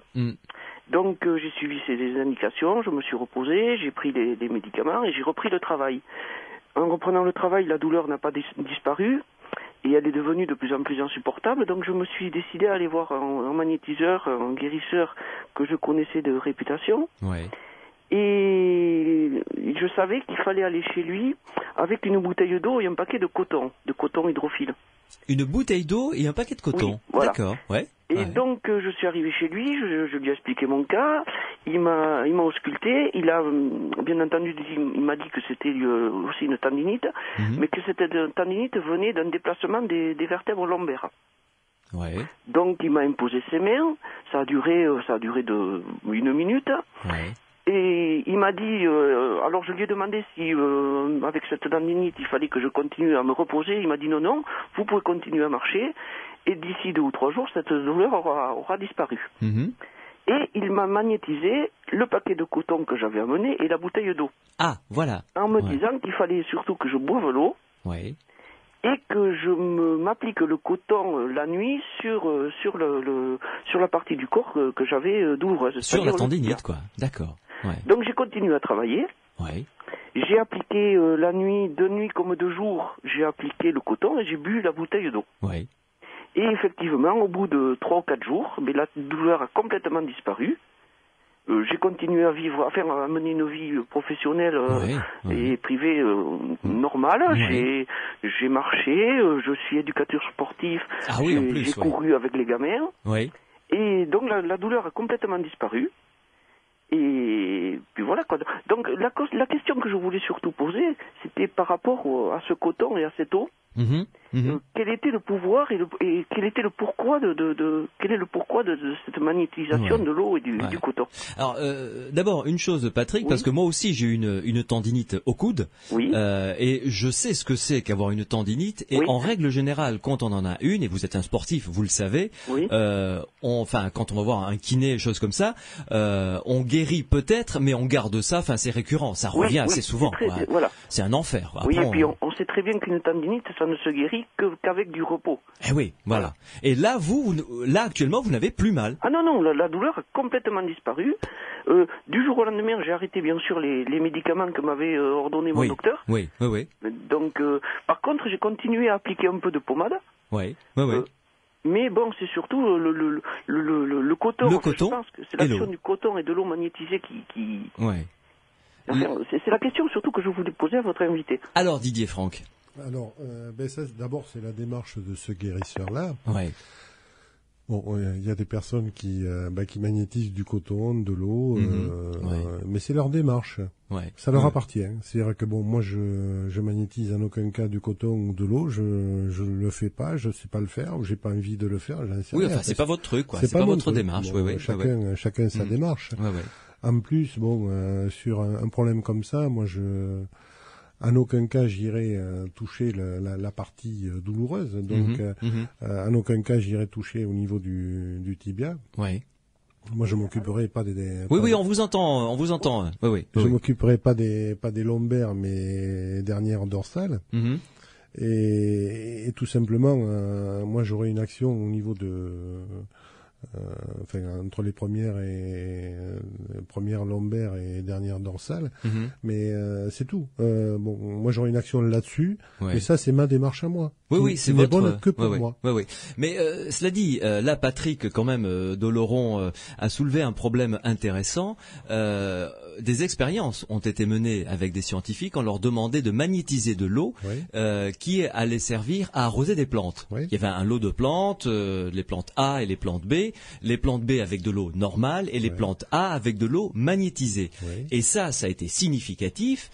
Des scientifiques se sont penchés sur ce type d'expérience et en ont réalisé. Les plantes arrosées avec l'eau magnétisée ont poussé beaucoup plus vite que les plantes avec de l'eau non magnétisée, quoi. Oui, non, mais c'est pour ça que c'est vraiment la démarche de cette personne-là, et pourquoi pas. Je veux dire, il n'y a pas de démarche qui soit meilleure une que l'autre. Ce qui compte, c'est le résultat. Oui. Mon cher Patrick, vous avez entendu ce que j'ai dit à propos de l'eau magnétisée et de cette expérience, avec les plantes. Donc c'est ce qui peut expliquer aussi en partie votre guérison. En tout cas, la tendinite, c'est fini là. Ah oui, c'est complètement fini. Puis ce que je voudrais dire, c'est qu'il ne m'a pas du tout manipulé. Oui. Il m'a juste imposé la main au niveau des lombaires, et j'ai ressenti une forte chaleur qui dégageait. Bon, le tibia, il ne l'a pas du tout touché, il a juste regardé. Et l'auscultation par elle-même a duré peut-être 1 minute, 2 minutes, pas plus. C'était juste un diagnostic et une imposition des mains sur les lombaires. Et puis le fait d'avoir magnétisé le coton et l'eau, quoi. Et la tendinite qui est partie quand même. Pardon ? Et la tendinite qui est partie quand même. Complètement. Ça, c'est génial. Et puis je vous dis, j'ai continué à vivre normalement. J'ai sollicité ma jambe. J'ai un métier qui me. Sportif quoi. Éducateur sportif. Je ne fais que marcher. Je suis en position debout toute la journée. Donc ce n'était pas fait pour améliorer la tendinite. Mais au bout de 3-4 jours, tout au plus, la douleur a complètement disparu. Bravo. Merci beaucoup Patrick de nous avoir apporté cette histoire tout à fait intéressante. Bonsoir et à bientôt. Bonne soirée, au revoir. Et vous écrivez pour recevoir le secret pour passer le feu, et vous la recevrez et vous nous direz si vous l'avez utilisé, d'accord ? Aucun problème. Entendu, merci Patrick. Au revoir. Je redonne l'adresse pour ceux et celles qui veulent recevoir ce secret pour passer le feu. Vous nous écrivez Les Aventuriers de l'étrange, Sud Radio, 4 place Alphonse Jourdain, 31 071 Toulouse CEDEX. Vous nous appelez pour discuter avec nous comme l'ont fait Patrick et les autres. 0826 300 300. Les Aventuriers de l'étrange continuent toujours avec notre invité Didier Franck jusqu'à minuit. Myriam Abel donne dans Les Aventuriers de l'étrange sur Sud Radio. Nous sommes ensemble jusqu'à minuit. 0826 300 300. Continuez à nous appeler. Cyril est fidèle au poste au standard pour recevoir vos appels. Et vous passerez ensuite à l'antenne pour nous raconter si vous avez des secrets de famille pour passer le feu, pour enlever les verrues ou d'autres secrets. Et que sais-je d'ailleurs. Tiens, on a reçu un SMS de Patrick qui nous demande, mon cher Didier Franck, si les guérisseurs peuvent enlever l'eczéma. Oui. Mais en réalité, on peut s'attaquer à peu près à n'importe quelle, à n'importe quelle maladie. On s'attaque pas à une maladie. On peut aider quelqu'un qui a n'importe quelle maladie. Dans une certaine limite, mais ça pose aucun problème. Attention, parce que là, il y a des maladies actuellement qui malheureusement font des ravages. Je pense au cancer, je pense au sida. Si un guérisseur dit oui, moi, il n'y a pas de souci, je soigne le sida, il faut le faire comme la peste. Non, mais quand je dis n'importe quelle maladie, ça veut dire que vous avez affaire à quelqu'un qui a un cancer généralisé qui peut pas dormir. À la limite, on peut lui aider à dormir. S'il a du mal à digérer, on peut lui aider à digérer. Lui apporter un confort, un confort de vie. Mais d'abord, c'est énorme pour le malade. Bien sûr. Même si ça n'a pas d'impact sur la maladie. Sur la maladie, oui, bien sûr que ça n'a pas d'impact sur la maladie. Arrivé à un certain stade, c'est pas possible. Et même au début, on peut pas savoir. C'est l'histoire du malade. C'est pas l'histoire de. Alors, racontez-nous un cas que vous avez eu sur lequel vous vous êtes penché et avec lequel vous avez eu un résultat intéressant. Il y en a beaucoup, mais bon, moi je pense à un cas qui, pour moi, est plutôt un cas d'actualité, parce que, si vous voulez, depuis le temps, il y a des moments où on a davantage de gens qui ont des otites, d'autres moments on a plus de bronchites, d'autres moments on a plus de problèmes digestifs. Ça fait partie de notre réflexion, de notre évolution entre guillemets, parce que même si on doit faire abstraction de ce que l'on sait, de ce que l'on croit et de ce que l'on est, ça ne veut pas dire qu'on soit obligé de rester idiot. Oui. Et on peut essayer aussi de se poser quelques petites questions pour essayer de comprendre à peu près ce qui se passe, enfin du moins avoir un certain aperçu, un certain angle de vision par rapport à ce qui se passe. Donc moi, mon actualité, c'est sur des problèmes de non-accouchement entre guillemets. Donc ma réflexion, elle est portée actuellement plutôt là-dessus. Ouais. Parce que quand j'avais 20 ans, les filles, il fallait pas les regarder trop longtemps, sinon elles tombaient enceintes. Et à l'heure actuelle, 90 ou 95% des couples ont des problèmes de stérilité temporaires, mais ils ont des problèmes de stérilité. Alors pour quelles raisons, autrefois, notre problème c'était arriver à ne pas faire d'enfant. Ouais. Et pour quelles raisons maintenant, comment on va arriver à faire l'enfant. Donc ça m'a amené, si vous voulez, à réfléchir sur ce sujet-là. Essayer de comprendre, enfin réfléchir et regarder, c'est surtout par l'observation, c'est pas par un savoir quelconque ou des études quelconques, c'est que de l'observation. Un cas. Alors un cas, c'est pour un jeune couple qui venait me voir avec 2 enfants hyperactifs, c'est très à la mode à l'heure actuelle. Oui. Alors un gamin hyperactif, si vous voulez, c'est un gamin qui bouge dans tous les sens et que personne ne peut arriver à maîtriser. Ouais. Alors moi j'ai un tout petit bureau. Alors, un couple avec 2 gamins hyperactifs, en plus les parents quand c'est comme ça ils disent jamais rien, ils n'arrivent pas à maîtriser les enfants donc ils disent rien. Moi j'ai rien à dire parce qu'à la limite c'est pas mes enfants, c'est mon bureau mais c'est pas mes enfants, mais moi, ça a tendance à m'agacer quand même un petit peu, surtout si c'est en fin de journée. Et donc la mère me dit écoutez voilà, on vous amène nos enfants pour que vous puissiez nous les calmer un petit peu parce qu'ils sont hyperactifs et on peut plus les maîtriser là. Ouais. C'est des enfants qui avaient entre 4 et 6 ans. Alors déjà j'étais un petit peu agacé, donc je lui ai dit écoutez, vos enfants vont très bien, mais vous par contre vous avez rien compris pour savoir comment il faut faire des enfants. Alors ça tombe bien, c'est après que j'ai su qu'elle était sage-femme. Ah, intéressant. Je suis après. Oui. Alors je lui ai donné ma version, si vous voulez. Ouais. Autrefois, quand on avait des grossesses, c'était la grossesse d'un couple, mais la grossesse aussi d'une famille. Ouais. Et à l'heure actuelle, si vous voulez, ça devient la grossesse d'une femme. Ça veut dire qu'on a changé les règles. Ouais. Alors, on a le droit de changer les règles, mais la nature, en principe, ne l'autorise que sur une dizaine de générations. Donc, il faut très longtemps pour changer des règles. Et si on les change en 2-3 générations, la nature, elle sanctionne. Donc, ce fameux couple, comme tous les couples modernes, si vous voulez, c'était devenu la grossesse à madame. Et puis, arrivé au moment de l'accouchement, bien sûr, accouchement moderne, sous anesthésie péridurale, etc., etc. Ouais. Ce qui veut dire que ça donne des résultats qui sont assez surprenants, parce que on a un accouchement qui se fait de manière physique, de manière consciente, mais qui inconsciemment ne se fait pas. D'accord. C'est-à-dire que la mère ne vit pas de manière inconsciente son accouchement. Elle n'arrive pas à se libérer inconsciemment de l'enfant. D'accord. Ouais. Donc le fait de lui avoir raconté ma manière de voir le sujet, hop, elle est tombée dans les pommes et puis donc je l'ai allongée dans mon bureau. Ah, elle a été prise d'un malaise. D'un malaise, oui, tout simplement. Enfin, c'est assez courant, mais. Ouais. Et le fait de l'allonger, elle est revenue à elle avec des contractions terribles au niveau de l'utérus. Ça a duré à peu près 1 demi-heure. Et au bout de 1 demi-heure, effectivement, elle était mâchée au niveau de l'utérus. Ça a duré 2-3 jours. Ouais. Mais à partir de ce moment-là, les 2 enfants se sont retrouvés d'un calme normal. Vous voulez dire qu'elle a revécu son accouchement dans votre bureau? Oui, je pense qu'elle a dû terminer son propre accouchement par rapport à ses enfants. Ouais. Ce qui a permis aux enfants de se retrouver eux-mêmes. Un enfant hyperactif, c'est quoi? C'est un enfant qui reste le même être énergétiquement que la mère au moment de l'accouchement, à cause de non-accouchement. Enfin, ça, c'est mon angle de vision. Oui, ça c'est. Ça n'a aucune valeur scientifique, ça n'a aucune valeur médicale. Ouais. Pour moi, c'est un enfant qui reste énergétiquement le même être que la mère, et donc il reste un parasite aussi de la mère. Ouais. Donc le fait de terminer l'accouchement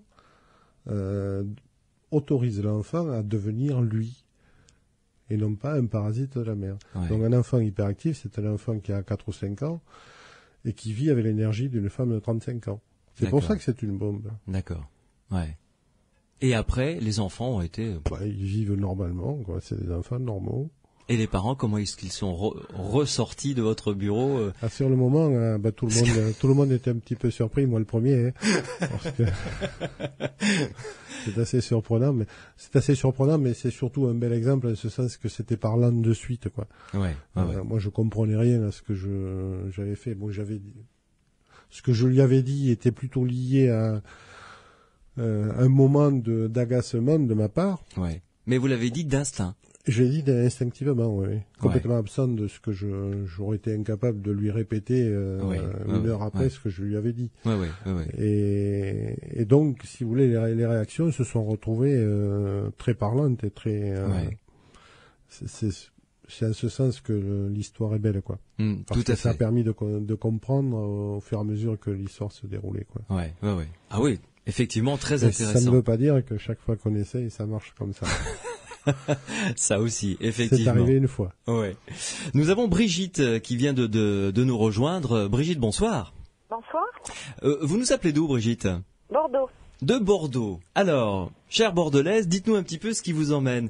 Vous avez un secret, je crois, hein, c'est ça? Non, moi j'ai pas de secret. Ah. En fait, papa avait un secret qu'il a transmis à mon fils. Papa a enlevé les verrues avec la lune. Ah, expliquez-nous ça, c'est très joli en plus, oui. Pardon? Expliquez-nous comment, de quelle manière? Je ne sais, en fait, avec le quartier de la lune, je ne sais pas exactement si c'est le premier ou le dernier, mais enfin bon, mon fils le sait puisque c'est lui qui a eu le don. D'accord. Et papa, se sentait vieillir et voulait transmettre ce don. Donc, un jour, il a enlevé des verrues à mon fils, et une autre fois encore, et il faisait le tour de tous ses petits-enfants. Et puis, une fois, il a donné ce don à mon deuxième fils en lui disant « Je sais que toi, tu sauras le faire, sans rien demander, quoi, aucune compensation matérielle. » Il a dit « Le jour où tu demanderas une compensation matérielle, ça ne marchera pas. » D'accord. Et alors, tout à l'heure, vous disiez que, la rémunération, etc., etc. Oui, moi, je me souviens, quand j'étais petite, papa, il enlevait des verrues à tout le monde. Je voyais très souvent des gens venir le soir. Et il ne demandait jamais rien. Mais par contre, je me souviens qu'il y a beaucoup de gens qui, après, envoyaient un bouquet à maman, nous apportaient, des bonbons, envoyaient, une caisse de vin à papa. Des trucs comme ça. Oui, une manière à eux de le remercier. Et sur le moment, jamais. Voilà. Ouais. Mais alors, ce qu'il y a de très joli dans ce que vous nous racontez, c'est que se sentant vieillir, votre père... Il a cherché quelqu'un à qui donner ce don. Il a fait le tour de ses petits-enfants pour voir. Oui. Je ne sais pas. Oui. Je ne sais pas pourquoi il cherchait un de ses petits-enfants, quoi. J'en sais rien. Oui. Alors que, je sais pas, au total, dans la famille, il doit y avoir 30 ou 35 petits-enfants, quoi. Ah oui, quand même, donc oui. Oui. Vous êtes une grande famille. Oui, on est une famille très nombreuse. Oui.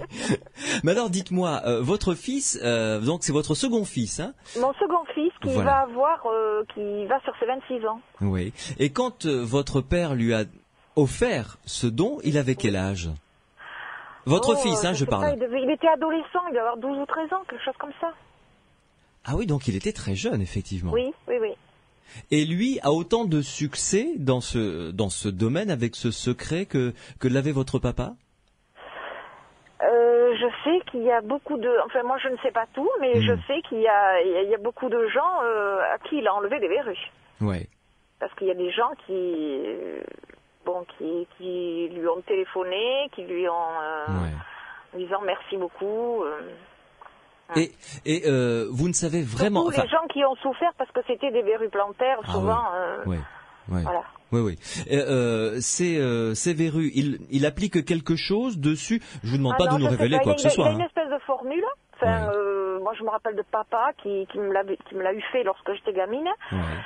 Je sais pas, alors faut se mettre face à la lune, je sais plus trop laquelle, si c'est... bref. Il prend de la terre qu'il frotte dans ses mains, il se raconte une petite histoire dans sa tête, il passe ça sur la verrue et puis avec le quartier qui monte ou qui descend. Enfin, oui. La verrue, elle tombe. Rapidement après, combien de temps mais après? ça marche avec la lune. Ah d'accord. Voilà. Ouais. Alors ça c'est fascinant ça. Bon. Et alors donc votre second fils, après, quand il sera vieux, devra la transmettre également lui aussi à... Voilà, tout à fait. À quelqu'un qu'il va sentir. Une formule, je sais pas. Oui. Didier Franck, que pensez-vous de ce mode de transmission? C'est important la personne à qui on la donne? Visiblement là oui, dans le cas du père de Brigitte. A priori, ces personnes-là ne la donnent jamais à n'importe qui.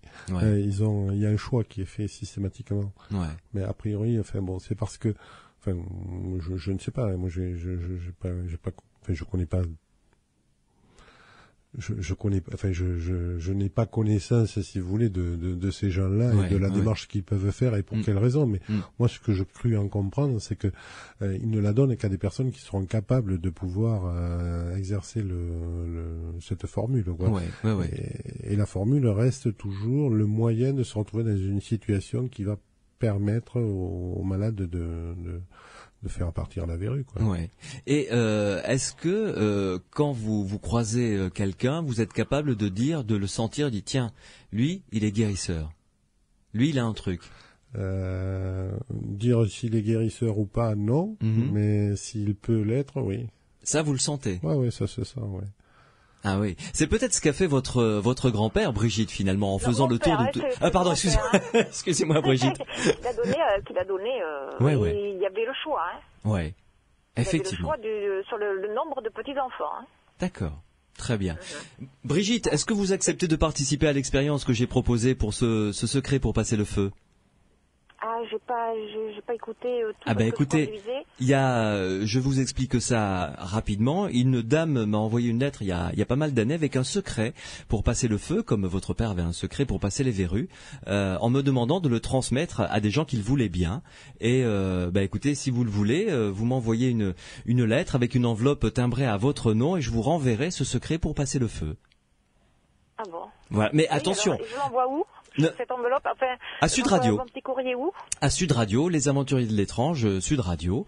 Vous trouverez l'adresse et vous me l'envoyez, mais à une condition, Brigitte, c'est que quand vous le laisserez, vous me rappellerez au 0826 300 300 pour me dire si ça a fonctionné ou pas. D'accord. Ok, je compte sur vous, Brigitte. Entendu. Okay. Grosse bise et bonne soirée. Au revoir. Au revoir, Brigitte. Si cela vous intéresse, vous aussi également, vous nous écrivez Les Aventuriers de l'étrange, Sud Radio, 4 place Alphonse Jourdain, 31 071 Toulouse, CEDEX. Une pause et on se retrouve toujours au 0826 300 300 si vous avez des questions à nous poser. Je n'ai jamais su, Monsieur Clément, sur Sud Radio dans Les Aventuriers de l'étrange. Nous parlons des guérisseurs et nous avons avec nous Bernard qui vient de nous rejoindre. Bonsoir Bernard. Bonsoir. Vous nous appelez d'où Bernard? De Céré. De Céré, dans les Landes, c'est ça? Oui. J'ai pas dit de bêtises, ça va. Mon cher Bernard, nous sommes en compagnie de Didier Franck, on vous écoute. Voilà, donc moi je voudrais vous poser mes questions. Oui. Il y a à peu près 3 mois, j'ai eu des mains qui se sont mis à rougir, à devenir extrêmement chaudes. J'avais les mains à côté du chat, de mon chat, et mes mains se sont mises à rougir. Et ensuite, c'est resté pendant 1 mois. Je me sentais pas bien, j'avais la tête qui tournait, tout ça. Et j'avais jamais entendu parler du magnétisme. Et instinctivement, je suis sorti, je suis allé mettre mes mains contre un arbre. Et j'ai vraiment senti quelque chose de comme une énergie partir de moi et aller dans l'arbre. Et c'était surtout le côté droit. Et à partir de là, je me suis senti soulagé, tout le côté droit, mais vraiment, vraiment soulagé, quoi. Et c'est vrai que maintenant, j'ai des bouffées comme ça, et ça me remonte, quoi. Des fois, il y a encore des choses qui me remontent un peu, mais qui me sentent de plus en plus... je sens que ça va partir, quoi. Et bon, des fois, je me promène, et c'est bizarre, je suis allé chez le médecin il y a 2 mois, et j'étais à côté j'étais assis, une femme s'est assise à côté de moi, et j'ai pas pu... j'ai vraiment senti quelque chose qui est rentré en moi, qui me dérangeait cette femme. Et puis, 10 minutes après, j'ai eu la main droite qui a chauffé, j'ai dû la mettre contre le mur et il y a quelque chose encore qui est parti, quoi. Mais est-ce que vous avez essayé de soigner? Oui, j'ai essayé de soigner, oui. Et alors? Ma grand-mère s'était brûlée la main. Dans les 5 minutes, j'ai mis la main sur sa brûlure, quoi. Ouais. Et puis bon, elle a plus rien senti. Elle m'a dit, je sens plus rien, quoi. Donc vous aviez réussi à lui passer le feu, comme on dit dans le langage traditionnel, quoi, en quelque sorte. Oui, je pense. Ouais. Ça a l'air de vous troubler, hein, ce que vous vivez, Bernard. Oui. Enfin, c'est plaisant, quoi. Ouais. C'est plaisant, mais à la fois, ça fait prendre conscience vraiment du mal, quoi. Enfin, on sent vraiment le mal dans les gens, quoi. Ah, d'accord, c'est ce que vous voulez dire, vous. Oui. Ouais. Didier Franck, le fait de mettre les mains comme ça contre un arbre, d'abord, est-ce que vous avez ce phénomène comme ça dans les mains qui des fois chauffe? Non, maintenant non. Mais vous l'avez eu avant? Au départ, oui, peut-être pas forcément de cette manière-là, mais j'étais perturbé. Donc perturbé, est-ce que c'était dans ma tête, est-ce que c'était dans mon corps, ça je ne sais pas, mais c'est enfin, on se découvre, quoi. Hein. Donc on a peur un petit peu de ce que l'on est, on a peur de ce que l'on croit être, on a peur de quantité de choses. Donc partant de là, on maîtrise pas tout.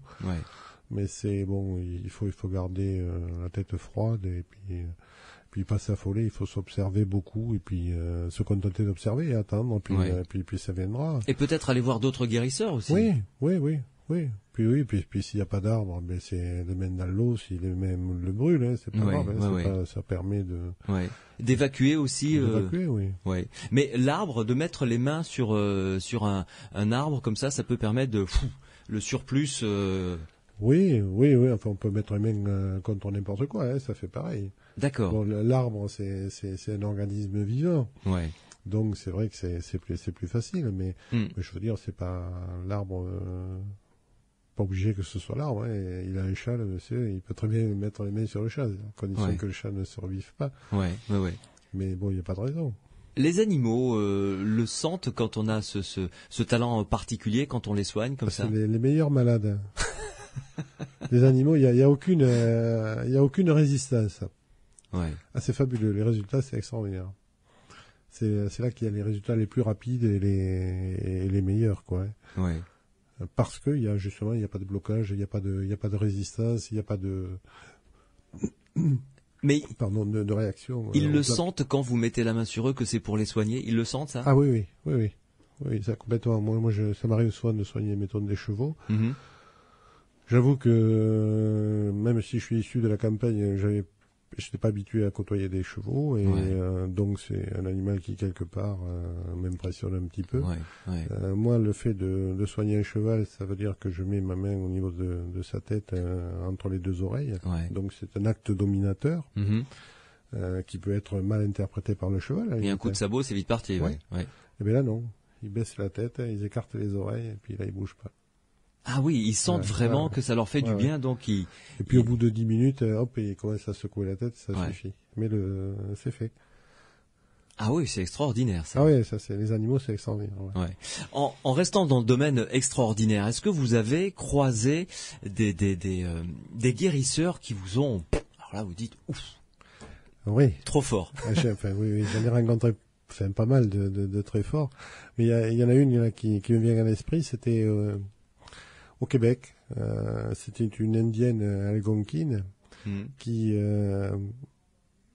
faisait la danse à la lune. Alors, la danse à la lune, ben, quand on voit les westerns avec les danses d'indiens autour d'un feu, c'est pareil, c'est la même chose. La différence près que pour les westerns, c'est peut-être pas organisé.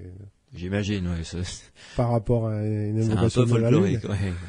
Mais elle faisait, elle, des danses à la lune, et ça permettait, par rapport aux femmes, de les rendre soit stériles, soit fécondes. Ce qui veut dire que les femmes qui, plutôt que de prendre la pilule, elle leur faisait une danse à la lune pour les rendre stériles. Ah, d'accord. Ça remplace la pilule. Ah, comme moyen contraceptif, pourquoi pas. Celle qui veut avoir un enfant à un moment donné, mais elle va voir la chamanesse et puis elle lui refait une danse à la lune pour la rendre féconde. Et ça marche à tous les coups. Oui, enfin, ça marche à tous les coups, Ouais. Ça marche à tous les coups. C'est fabuleux, ça marche à tous les coups. La danse à la lune, c'est extraordinaire. C'est vieux comme le monde, ça. Ah oui, sûrement, c'est très ancien. Mais ça marche. Mais je suis plus sceptique sur ça marche à tous les coups, quand même. Non. Ouais. Non, il n'y a pas de femmes qui se retrouvent enceintes alors qu'elles ont suivi ou subi la danse à la lune. Donc. Ce rituel. Et vous l'avez vu? Je l'ai vu faire, oui. Ouais. Et alors? Sur le moment, moi, j'y comprends rien. Si vous voulez, moi, la lune, je la connais, la lune comme tout le monde, quand je l'ai vue dans le ciel. Mais après, l'invocation que cela peut entraîner et les conséquences que ça peut entraîner, moi, c'est des choses que je pouvais pas percevoir. C'est pas ma démarche. Donc, j'y comprends rien, quoi. Je suis comme tout le monde, quoi. Quand on voit danser les Indiens, c'est amusant. Ouais. Mais la femme à qui s'adresse ce rituel se mettait où? Au centre, à côté, elle était. Oui, elle était à côté, oui. D'accord. Elle était à côté et à la limite, la femme tournait pour danser autour. Et c'était une femme qui faisait cette danse. Oui. C'est impressionnant. Enfin, moi, ce qui m'a impressionné, par contre, hormis la démarche de l'invocation de la lune, mais c'est la communication avec cette femme. Ça, c'est fabuleux parce qu'on n'avait rien à la limite à se dire, quoi. C'était déjà dit. C'était une rencontre qui n'était pas verbale où il n'y avait rien à verbaliser. On s'était rencontrés, c'était fait, quoi. C'est du domaine, je sais pas si c'est de l'énergie ou de je sais pas quoi, mais enfin une communion, on va dire, une communion totale avec cette femme. Elle vous a reconnu comme guérisseur? Ah oui, complètement, oui. Comme un collègue, quoi, en quelque sorte. Et inversement, je veux dire, elle m'a reconnu, mais bon, pour moi, c'était une évidence, quoi. C'est quelqu'un d'extraordinaire. Très belle rencontre, en tout cas. Ah ouais. Ah ouais. C'est génial. Enfin, je me rappellerai longtemps, quoi. Merci beaucoup, Didier Franck. Avec plaisir. Merci de nous avoir accompagnés pendant ces 2 heures durant lesquelles nous avons essayé de comprendre un petit peu comment fonctionnait à travers vous et à travers les différents témoignages et avec le témoignage de ce scientifique Paul-Louis Rabeyron, ce monde des guérisseurs et des guérisseuses. Je vous rappelle l'expérience que je vous propose. Une vieille dame m'a envoyé il y a fort longtemps, plusieurs années, une lettre me confiant un secret pour passer le feu en me disant de le transmettre à qui voulait bien le prendre. Donc c'est vous, si vous le voulez, ce secret pour passer le feu, vous nous écrivez, les aventuriers de l'étrange, Sud Radio, 4 place Alphonse Jourdain. Et ensuite, avec dans ce courrier une enveloppe avec timbré, évidemment cette enveloppe avec votre nom, votre adresse. Je vous glisserai le secret pour passer le feu, je vous le renverrai. Et après, charge à vous de nous dire, lorsque vous l'avez utilisé sur un parent, un enfant, un proche, quelqu'un qui s'est brûlé. Surtout ne le brûlez pas pour voir si ça marche. Ça, je compte sur vous pour pas faire de bêtises. Donc, charge à vous en revanche, une fois que vous l'aurez utilisé, de nous rappeler pour nous dire dans quelles conditions vous l'avez utilisé et puis surtout de nous dire si ça a fonctionné. Merci beaucoup Didier Franck. On se retrouvera à l'occasion d'une autre émission, j'espère, sur les guérisseurs. Merci à Grégory qui signe la réalisation de cette émission, Cyril qui était au standard, Patrick Macias qui m'épaule comme toujours pour la construction. Pierre Macias, je t'ai appelé Patrick, ça te va bien. Bon, Pierre Macias, d'accord, il y tient son prénom, qui m'a aidé à construire cette émission.